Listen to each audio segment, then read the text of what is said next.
بسم الله الرحمن الرحيم هل أتاك حديث الغاشية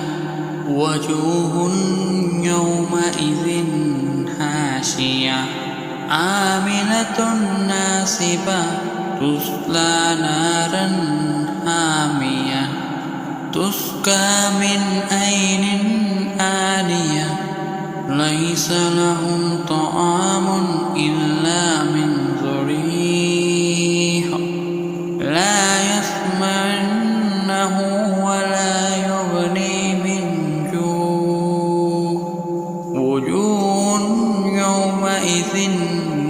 ناعمة لسعيها راضية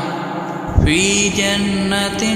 عالية لا تسمع فيها لاغية فيها عين جارية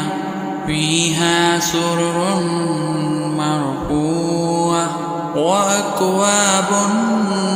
موضوعة ونمارق مصفوفة وزرابي مبثوثة أفلا ينظرون إلى الإبل كيف خلقت وإلى السماء كيف رفعت وإلى الجبال كيف نصبت وإلى الأرض كيف سطحت وذكر إنما أنت مذكر